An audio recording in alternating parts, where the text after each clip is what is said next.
think it makes sense. If God wants to get something done, the first place he would go is change.org. But it also begs the question, why doesn't he just sort it himself?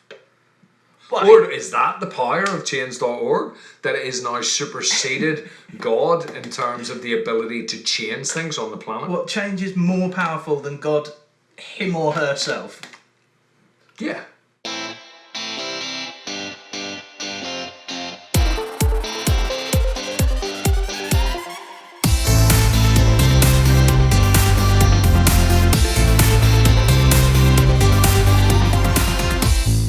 Welcome to episode 10 of the Inane Campaign Podcast, in which we delve into the most bizarre and silly online petitions and go head-to-head fighting it out to win support for our own inane campaigns. I'm Mark Rowe, and I'm joined this week in person, live and in person, by my good friend Andy Gleeks. Hello, mate. It is an absolute dream to be in the flesh with you, Mark. I'm so excited. Socially distanced, but in person. Yeah, I think if you got a tape measure between our shoulders, you will find that there is probably just about a metre, maybe more, and neither of our knees have got coronavirus. So, hopefully not, because that is the worst place to get coronavirus, is in the knees. Absolutely. It being a respiratory virus, your knees just can't hack it. Right, so once again, it's been an exciting week in the world of inane campaigns. Let's just talk through what happened, because right from the word go, the battle was on this week. I think we put them up at the end of recording last week's one, and within minutes, I had something like 5 signatures on my petition. You had a couple, and then again we had this situation where overnight or the next day, you went flying off ahead again. What did you do? Well, obviously, because it was about buying a comedian's narrowboat for comedians to use, I think I tapped into, like we said last week, I tapped into the market that I know, which is comedians on Facebook, and I tagged Paul Savage, who owns a narrowboat. I tagged him in a post, and obviously that went on his profile then as an update, and then I think I got my first main spurt of signatures from that, and then it stopped. Spectacularly dried up, didn't it? Absolutely. I took the opportunity, I was quite pleased with taking the opportunity to message Paul directly and offer him the opportunity to sign my petition this week, which he was less than complimentary about, you'd be surprised to hear. You showed me that message, and I did like the fact that he said, I'm completely team Gleeks. But yes, there was some colourful language used, which is, right up a comedian's street. Yeah, absolutely. But having had that knockback of Paul refusing to get involved with my campaign, he did wish me luck at the end of the message, and I took that and ran with it and put my petition, which was to get Tim Martin, who's the owner of Wetherspoons, to follow through on his promise to get rid of any EU-based products from Wetherspoons, and put that on some pro-EU groups on Facebook. And one of them on the Friday night accepted that post, and from there it just took off. And within 24 hours I was streets ahead of you. And that's why I effectively just resigned myself to another week of defeat, because you were too far in front. I think when I looked, it was about 70 or 80, and you've been through the process of logging in and seeing those numbers go up and up and up.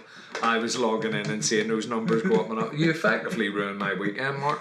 Good, I'm glad. Yeah, you should be glad. I'm glad. And I managed to see you at a gig. We had a little rule that we put in place that if you were going to give up and wave the white flag and concede defeat, then really, like in a game of chess when you knock over your king and say, that's it, I can't win, you should have had to sign my petition. And you said you were going to, but you never did. And that left me thinking maybe Tea Time Takedown was coming and that you were going to come after me still. Tea Time Takedown would have involved something crazy like 98 signatures. So Tea Time Takedown would not have been possible this week. Although earlier in the series, when I was scrabbling around and maybe being a little bit more nefarious than obviously the rules allow, I did find that there was a little program that you could use potentially, and it would auto-generate Change.org signatures.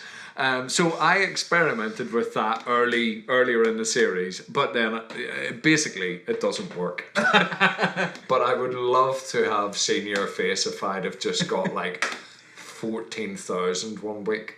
Well, even so, even though I was in front, I still couldn't handle not check it. I couldn't be confident. I couldn't relax. I couldn't just sit back and bask in the glory of having beaten you. To the point where I started setting my own little challenges for what I wanted to do and where I wanted to get to. Because again, I didn't go hard after trying to get lots of petition signatures. I wasn't messaging people, wasn't trying to gain their support, but I was still watching the numbers. And I thought, firstly, I want to get over 100, because we set that as something that would be quite a good benchmark of signatures.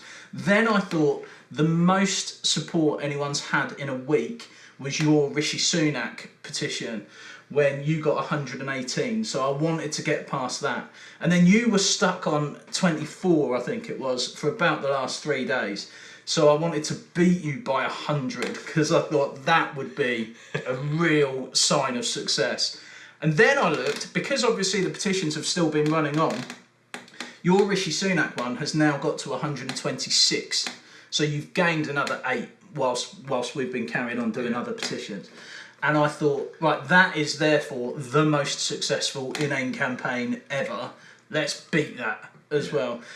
And I did. I finished on 128 this week, while you were still on just 24. So I am taking that as the best Inane campaign that we've ever had. I mean, it's a great performance. You've gone out on a real high, absolutely, and I'm pleased for you. You look thrilled. I'm delighted. And probably you didn't have to do an awful lot of work this week, because it just took off, because you put it in the right place at the right time.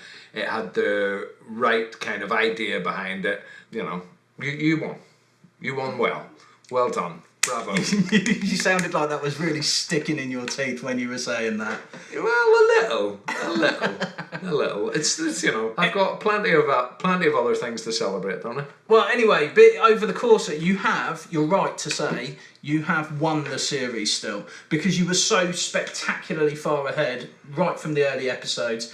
I just couldn't get it back. So we finished on 5 to you and 4 to me, which is a very, very narrow victory. But again, well done, Andy.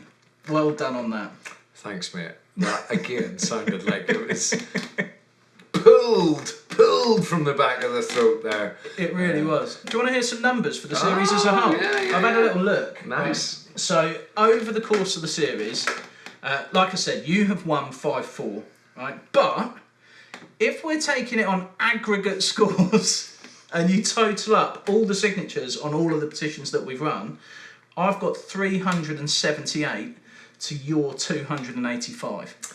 Ooh, wow, that's quite a slacking. Which I think should count as its own little victory, right? Yeah, maybe. There should be some sort of award. I mean, that is a lot more signatures in general. I think this week has obviously, that 100 odd of this week has made the aggregate score look like an absolute tonkin. But, you know, all that remains for me to do is rethink between series and go again next time and go again better. But that means that over the course of the last 9 weeks that we've been doing this, 663 signatures have been put on the petitions that we've run, which, given that we started with maybe 2 or 4 or 6 people who were signing the petitions at the beginning, I think that's a pretty good number.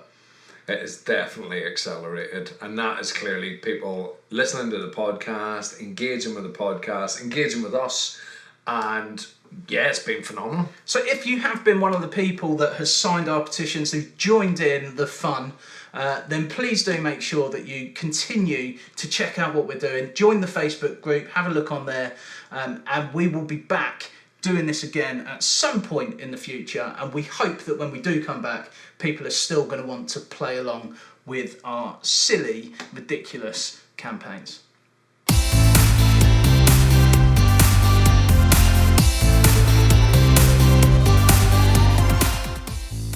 So I'm assuming this week then, Andy, given that you waved the white flag so early, you've had plenty of time to be checking out other campaigns on Change. What have you seen? What have I seen this week? No, I'll have to look at my smartphone for this one just to remind myself. But as you know, I like a keyword. Yep. As ever, it's what I do. I've got to maximise my time. As a father of two, I only have limited windows in which I can do stuff like this.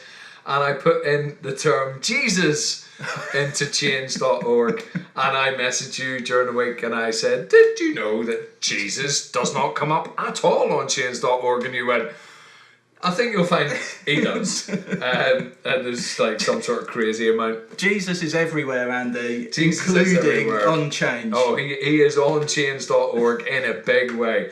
But I like this because of obviously how divisive the EU referendum was in 2016.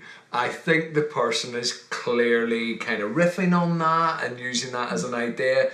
And basically the petition is now closed, unfortunately, so you can't go and sign it. But the petition is Jesus or Barabbas. Vote for the most famous referendum again. I'll read you out the blurb. This is the petition was started by God Almighty. Okay. So we joke about Inane campaigns and silliness, and obviously we know how good change can be, but I did not think that God themselves, I'm keen not to use a gendered term there, God themselves has signed or has started a change.org petition. I was going to say, not just signed, but started. I think it makes sense if God wants to get something done. The first place he would go is change.org. But it also begs the question, why doesn't he just sort it himself? Well, Or is that the power of change.org, that it is now superseded God in terms of the ability to change things on the planet? What change is more powerful than God, him or herself? Yeah. Okay, what did God have to say? God said, "Greetings, humans. As you may have guessed, I'm God. Even though I'm almighty and omniscient, in all those centuries I've never considered the chance that a petition can be made to remake the most famous referendum in history, Jesus versus Barabbas. Meanwhile, after voting to leave the EU, British people are Googling to find out what the hell the EU actually is, and they even started an online petition for a second Brexit referendum. I'm the oldest one, you know, and I'm not good with tech stuff, but maybe it is time to test if this internet is worth something. On one side, we have Barabbas, a zealot, a terrorist, and a populist leader. In the other side, Jesus, a Messiah, unjustly condemned for having multiplied free food and ruining the food industry. After 2 millennia, let's launch a petition to give a fair end to the story.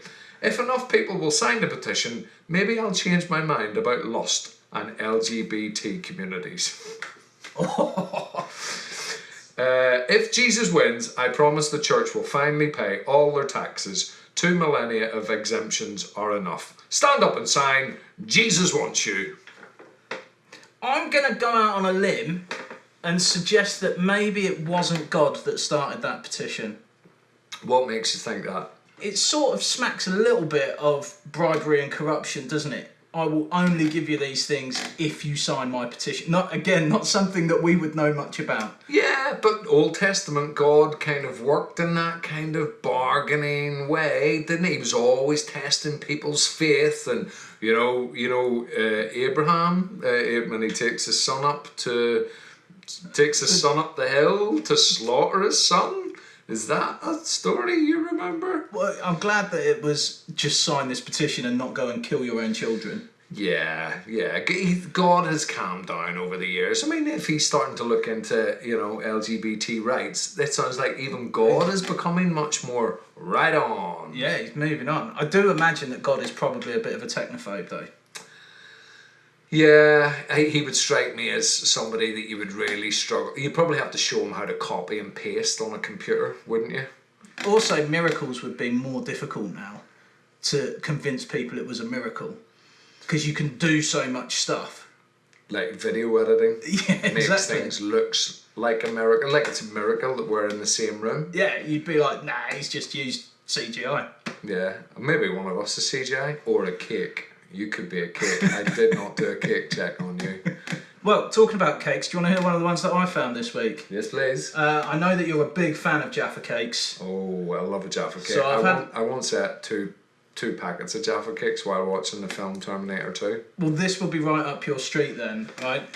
This was somebody who was outraged at the fact that Jaffa cakes had moved from 12 in a packet down to 10. And they thought that this was disgusting. Here's just a little bit. It was quite a long description on this one, but I just took a little bit out that says this. It could be argued that if you required more Jaffa cakes, then simply buy another packet.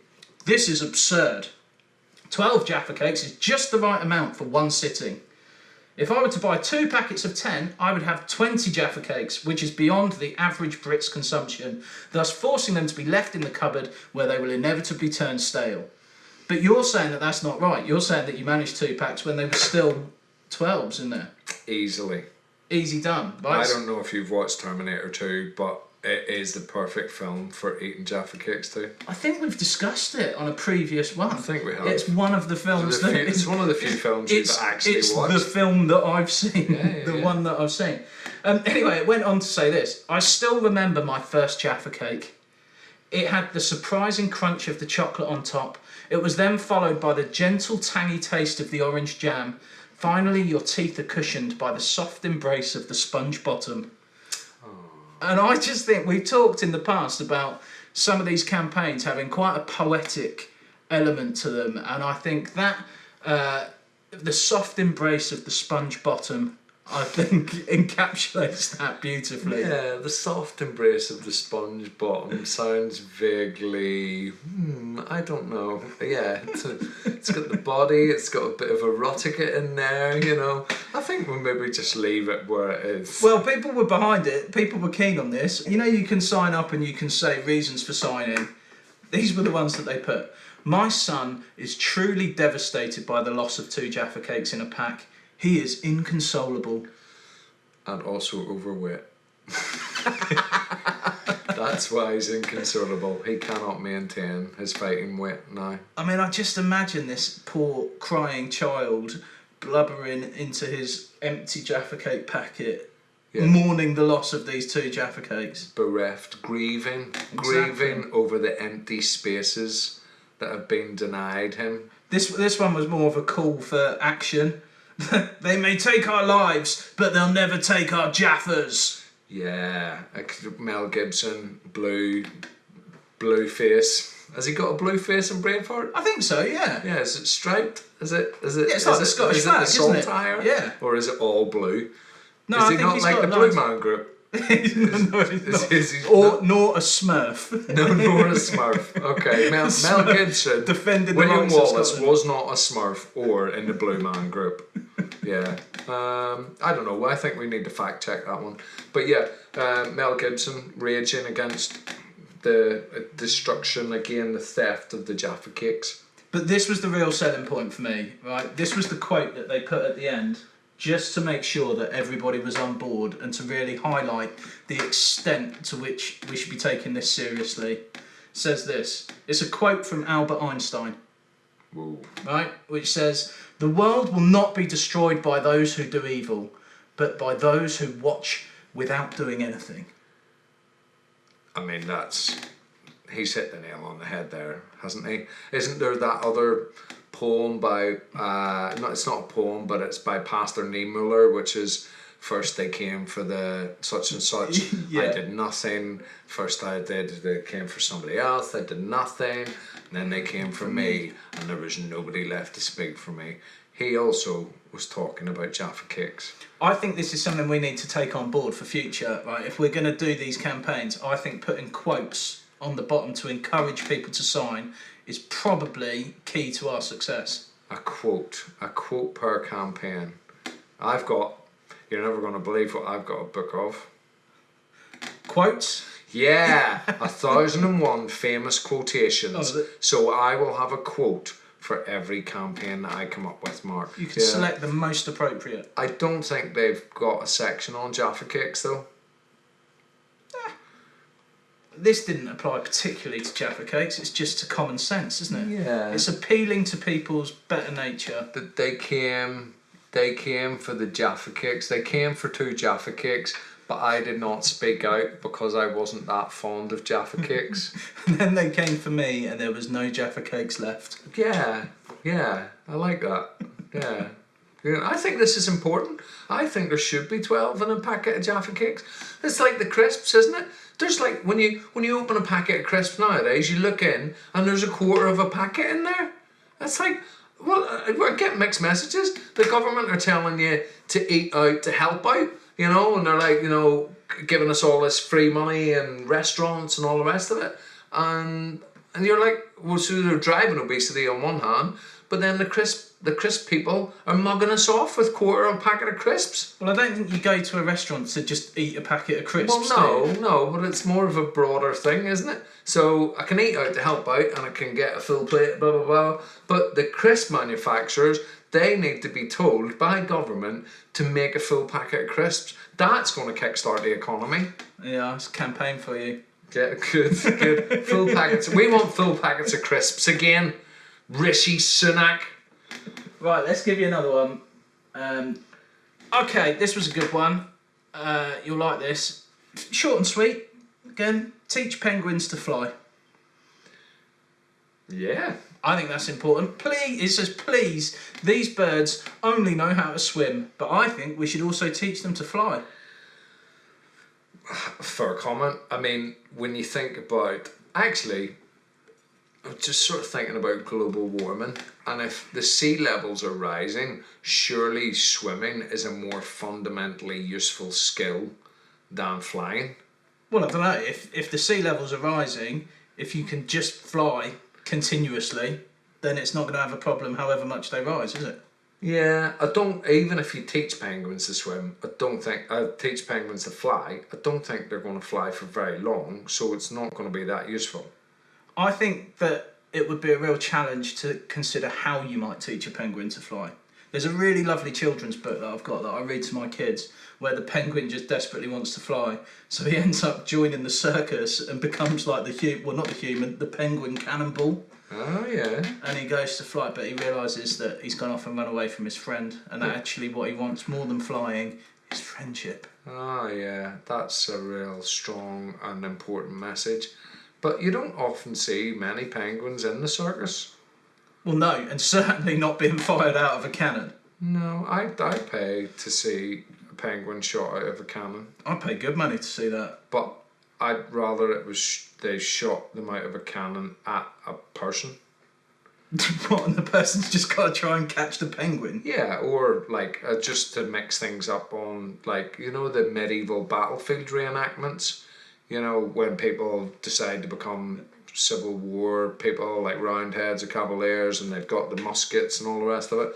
Just to spice those reenactments up, they should put penguins in the cannons. Because although that didn't happen in the Civil War, as far as I know, I just think it adds a modern spin, a modern surreal spin. I'm loving how you're doing this tonight, by the way, because I genuinely haven't spoken to you about what these campaigns are, but you have just again led me on beautifully to the next campaign where you were talking about medieval battles and all that kind of stuff. This one was to make Vanilla Ice have a go at jousting. I like it. The ultimate lame example of early 90s poor white man's rap, and then plunge him into medieval kind of Warcraft. Let's just see how he goes. But he wasn't even, because people always say this about Vanilla Ice, right? He wasn't even supposed to be this kind of bubblegum pop act. He was the original sort of Eminem. He was in with all of the hip hop rap scene, wasn't it? There's a brilliant story about, do you know Suge Knight? Oh, yes. How he hung Vanilla Ice out of a window by his ankles. Rob Van Winkle, his name is, isn't it? Vanilla Ice, right? But anyway, the campaign says this. You know you want to see this. We do want to see this. We definitely want to see this. Our favourite early 90s rapper and star of the Vanilla Ice project, Robert Matthew Van Winkle, has done a shocking lack of horseback combat. There are many Renaissance fairs across the US, and many of them have jousting. Jousting is probably the most exciting thing at these fairs, and we can all agree that seeing the most exciting rapper to do this would be amazing. To make sure that we can all see this, it should be live streamed online or on live television. Vanilla Ice should not be harmed. We want a fun joust, and for Robert Matthew Van Winkle to have fun doing it. We would like to ask Vanilla Ice to please consider this request. Right? But then they've done this, which is even better. In summation, this is what we would like to happen. These are the terms, right? Vanilla Ice to joust. The joust to be live, whether this be online or on live television. Vanilla Ice does not have to win, but it would be cool if he did. Vanilla Ice to remain safe and not be harmed in the joust. Optional, rapping before or after the joust. I think they've missed the trick. I think it should be rapping during the joust. I think that's what I want to see. Yeah, the perfect combination of two skills that aren't really that useful. You know, rapping, you know, unless you're a star, rapping's not a useful skill. It's a bit of skill. It's a bit of showmanship, isn't it? Yeah, musicality and showmanship. And then you've got jousting. Like, what's jousting about? You've got to knock another person off a horse. That's pointless as well. Yeah? So rap and joust together, bam, absolutely. Perfect combination. And the louder you rap, the more it might put the person off their stroke. Well, I think it's all to do with rhythm anyway, isn't it? So if you're rapping and then you're jousting and then you get the rhythm right, it's probably going to help your jousting. Yeah, so let me just get this straight. Stop, collaborate and listen. Ice is back with a brand new invention. Got me. Yeah. Got me. I'd have been done. Straight off the horse. Yeah. I'd like to see Vanilla Ice jousting against MC Hammer on horseback with them both doing their most famous 90s rap. And obviously, if MC Hammer does do his is very apt for jousting, which is, you can't touch this. Yeah, well, that or stop. Hammer time. Done. Yeah. Brilliant. Yeah. Well, I think MC Hammer will win.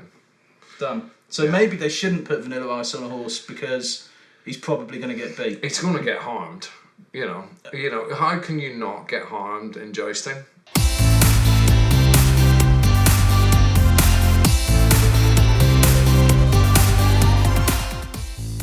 So have you got any more? Yes, I had a petition by God, and now I've got a petition to God. Okay, well, he's obviously there and thereabouts on change, so he's going to see it. Yeah, absolutely. So this one is from Adam, and Adam simply, his petition, I would like to grow a second head. I thought you were going to say, I would like to grow my ribs back. Oh yeah, because it's Adam, and obviously Adam. he's missing a rib, isn't he? Which I always find interesting because God made Eve from one rib. Yeah. It's like, where's the rest of her ribs, or what was in all of Adam's rib that made it possible to fashion Eve? But isn't it right? My wife told me this, and I wasn't sure. But isn't it right that women have more ribs than men? And that sort of fits with the. I think women have one more, but it's one more set, not one more rib, because that would be really weird. But one more set of ribs. Women have one more than men. Oh, do they? One more in the rib cage? Yeah, I think so. Right? I think so. Yeah, okay. But where did the rest of the ribs come from? Because he only used one rib to make Eve? Yeah, but he didn't just say Eve is a rib. Where did the rest of any of it come from? Yeah, but why, if he's God, is he taking one extra rib and giving it to a woman? What's the point? What's the end game, God? That's what I want to know. Why give a woman an extra rib? Ask him on change. I Message will. him. I will. It'll be one of next series' petitions. Petition God. So Adam wants a second head, okay, which is useful. Yeah. Wouldn't you say? I'm not sure. It sort of seems a bit weird to me, but go on. I want to grow a second head. Everyone I talk to says that only God can make it happen. I mean, I would take issue with that. Probably science could make it happen at some point. Do you reckon they could? If they could, why have they not done it already? Well, yeah. That's fair point. Okay, fair point. I have asked God to allow me to grow a second head, but my prayers have thus far been unanswered. So he's clearly been praying in his spare time, and he thinks the prayer's not working. He needs technology. Who does he call? Change.org. Why would you not? Perhaps this petition will get his, brackets, her, attention. See the way we've both been very measured about God and their gender? This young man gets it as well. And then he finishes, God, I want a second head. Okay. What does he think he's going to do? What's the benefit of having a second head? Well, 2 heads are better than one. Maybe he wants to like hash out some stuff, you know, get a different set of eyes on something. What, so you just want to run your ideas past somebody who's always there? Get a friend. This is like our campaign from before with that lad on the computer game. Oh yeah. Just get this person a friend rather than a second head. But you can't always trust a friend, can you? A friend's not always there, you know. Even nowadays in 24/7 social media land with phones and all the rest of it, a friend sometimes is doing their own thing, but a head is there forever. Well, that's true. Isn't it? I'm presuming this second head is short of you, but just got a slightly different take on things. Yeah, but then could you trust that? What if it was like all of the worst part of you? You know, it's sort of like the whole demon and angel sat on your shoulder, isn't it? Yeah. Ideally, you'd want 2 other heads, so you could just be normal, and then you could play off the good and bad sides of any decision that you've got to take. It's 3 heads, and you're the sane one in the middle that can take the devil and the angel and process them and come up with a common sense solution. Yeah, I mean, I'm not sure how sane you'd be for how long if you constantly went through your life with everything being challenged. You'd have to buy 3 masks. You would need 3 masks at a moment to go into a shop, and there are some shops that only allow 2 people in at once. So that's confusing. You That's a problem. You can't go in that shop. Well, you can technically, because if you can argue that you're one person, but the people inside, I think, are going to take great. They're going to be very troubled by what's going on. And also, shopping would take for ages, wouldn't it? If you go in and go, oh, I think I want some pasta. Oh, what kind of pasta are you going to get? Get spaghetti. No, get tagliatelle. You'd be forever trying to make any kind of decision, wouldn't you? And a few in the middle, if you like fusilli, you know. Fusilli? Fusilli? Fusilli? This is fusilli. Fusilli. Yeah. But, yeah, you could have like, there's not enough Jaffa cakes in them anymore. There's the perfect amount of Jaffa cakes in them. And you know. Get 2 packets. Yeah, 2 packets. It's 20 Jaffa cakes. That's plenty. Not for watching Terminator 2. I don't think it's a good idea. I don't want an additional head. I think Adam should be happy with the head that he's got. Yeah. Okay. Well, I think the petition shut down after 12, and there was an update, and the update said victory. And Adam said, did you know you can just declare victory whenever you want? So why did I even start this petition? I did it to prove a point. That point was, anyone can start a petition for any reason. Well, that is true, and I think we have successfully proved that many times over. We should get Adam on as a guest next series. Adam with his 1 head. Yeah. Well, yeah, he might have got 2. I don't think he can claim victory unless he's actually got 2 heads. No, I don't think he can either. Maybe God finally listened to his prayers or seen change.org and went, 12 people? It's time to make a change. And sprinkle some of his magic God dust on Adam. I think that's how it works, isn't it? Magic God dust. I imagine so, yeah. I think that's probably in the Bible. Fairy magic. By God. Or something.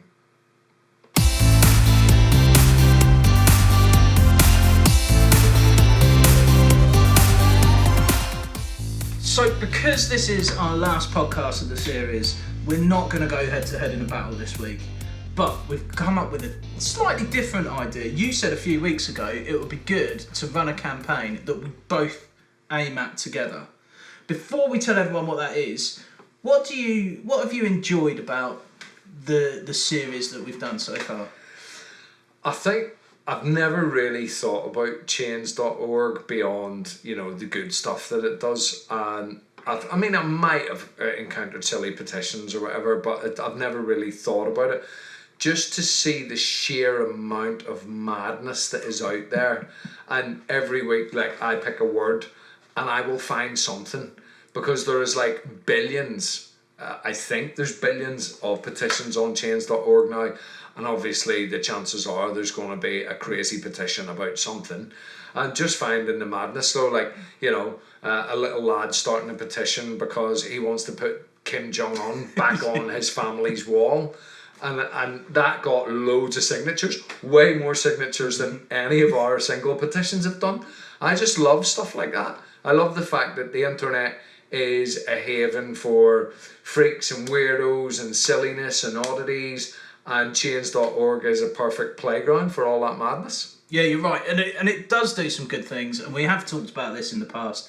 There are obviously some really, really important petitions on there that do make an actual tangible difference to the world. Nothing that we're talking about, nothing that we're doing does anything remotely like that and do any kind of good in the world. But it is a lot of fun. There is a lot of silly stuff. I really enjoyed the one that you found about Jimmy Kimmel and his outrage at people basically doing what we do and just putting silly stuff on Change. And in doing so, launched his own Inane campaign. So that's been a lot of fun. I've also really enjoyed the competitive element of it. Although at times it has driven me slightly mad and very close to the brink of insanity with watching the numbers, particularly the week where we were head to head all week and it just kept going away and going away and going away. And it actually made me like scream out at times about how furious I was with these petitions and the signatures. It is quite nice, and when you get those moments where you get on a streak and the numbers just keep going up and going up and going up and you can watch it happen sort of live in front of you, that is quite a nice feeling, and it has been a lot of fun doing that. Yeah, and never forget that what you're doing is a connection. It's a silly connection, and regardless of how you've done it, you have managed to make that connection and get somebody to see into your head for a brief time. Embrace the silliness of the Inane Campaign podcast, and when they sign that petition, they're effectively validating everything that we do, and that makes it sound grandiose and huge and all, but it's a bit of silliness, and we all need a bit of silliness nowadays, let's face it. Absolutely. Right, so we've got one more campaign then, one that we're going to work together on, okay? And I think this is probably the most important campaign that we have ever run. So the campaign this week is going to be bring back the Inane Campaign Podcast. I think that's a genius idea, Mark. I think, yes, absolutely. We're too far down the rabbit hole now. We need to come back.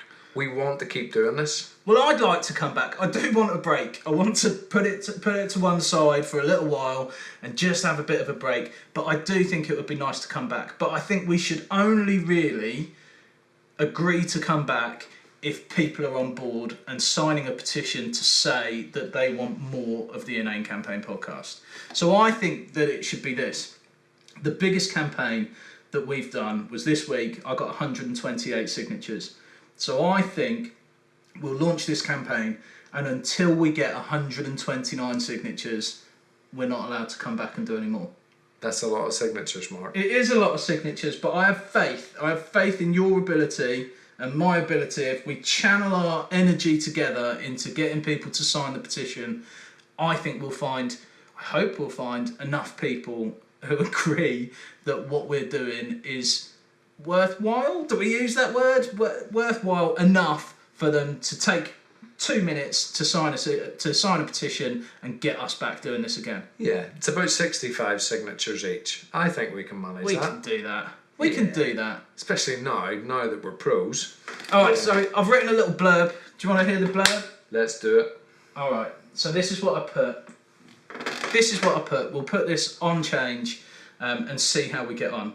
For the last 10 weeks, Mark Rowe and Andy Gleeks have been engaged in a battle fiercer than when the Spartans fought the Trojans, more intense than when Ali took on Foreman, and more brutal than when Kevin McAllister went toe-to-toe with the Wet Bandits.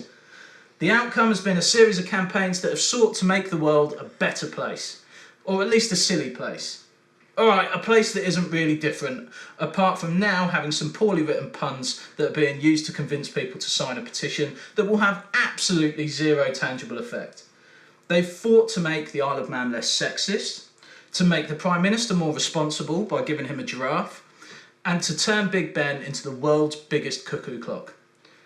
But they have at least recorded all of this for posterity, or rather absurdity, in their weekly podcast cunningly titled The Inane Campaign.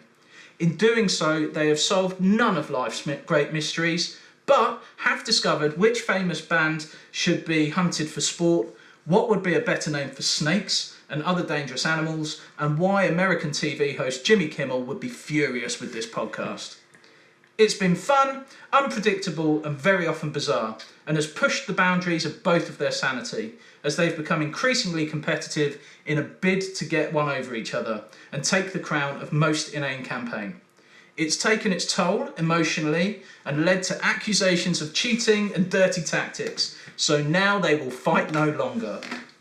Andy and Mark are going away for now, at least for a little while. But we, the undersigned, want this to be au revoir and not goodbye, and would like to see them bring back the Inane Campaign in the not too distant future. We miss them talking about absolute nonsense, arguing childishly, and doing poor impressions of ageing Irish rock stars, and demand that they return with a second series as soon as is humanly possible. Boom. Boom. There you go. That's great. We've got to come back now. That's so well written. Well, I think it sums up kind of what we've been doing, doesn't it? Oh yeah, you've hit the nail on the head. We've had so much fun. It's been, it's been intense, it's been insane, it's been inane, it's been an absolute thrill ride. Alright, good. So we will put that on change tonight. If you have enjoyed listening to the Inane Campaign or watching what we're doing on YouTube, firstly, please do subscribe, and then we can get more campaigns coming back in the future. And carry on this silliness forever. Well, not forever. We'll carry on for a little while. I mean, we'll probably die at some point. Yeah. Unless we campaign unless we petition God to have eternal life. Eternal life, so that we can eternally do the Inane Campaign. Yeah. But if he himself is on chains.org talking about Jesus and Barabbas, I don't know what chance we have of convincing God if he thinks chains.org's the big decision maker. Well, maybe we'll just sign his petition and then hope that he reciprocates. That's a good plan. That seems to work quite well.